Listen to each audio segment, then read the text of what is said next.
I don't think I'm saying anything controversial to anyone here tonight when I observe that in the last century, we humans have begun to make a very worrisome mess of our planet. And of course, a lot of this has to do with the ways that we've chosen to build our world. And for many people, there's a growing perception that the manifest sustainability of this state of affairs is in some perhaps deep and important way connected to the growing ugliness of the world that we're building.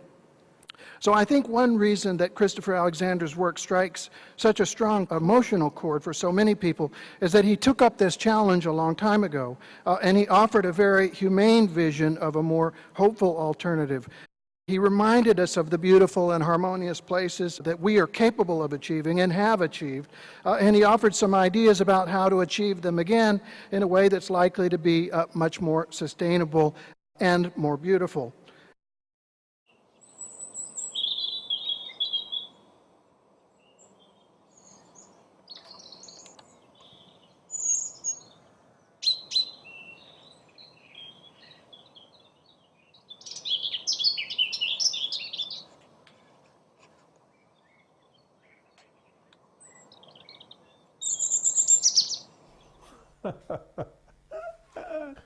That's wonderful.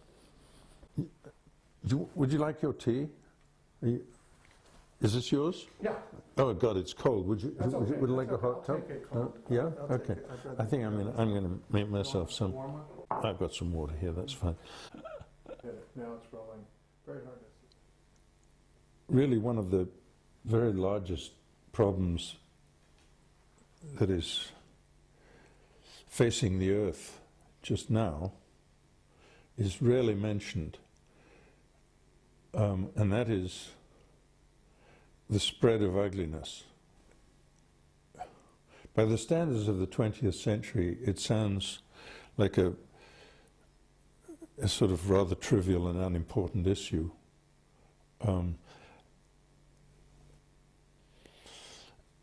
It's not. It's on the same scale as the alarm that was spread when people began to realize that the Brazilian rainforest was being destroyed.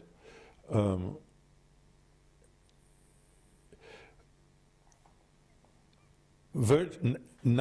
out of 10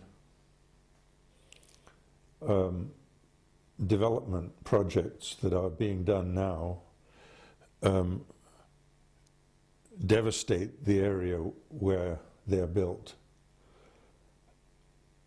This is going on at a colossal speed, and no amount of planning and architecture in the current way of thinking is going to save it. In fact, if anything, architects are contributing to it by making their particular contributions more and more fantastic, so that they can be on the cover of magazines. The real issue is something that I call adaptation, and that means the extent to which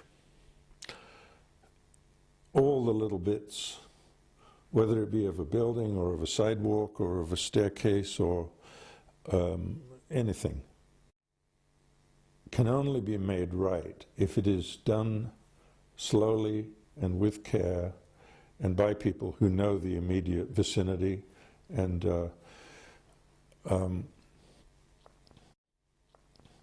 number of actions that are needed to take care of a piece of the environment and get that kind of beautiful, subtle fine-tuning of the alignment of streets and the width of a road at a certain place and the preservation of a tree in a certain place where it would otherwise be taken down, and so on. We urgently and desperately need to find a way of doing this which is consistent with our 21st century world.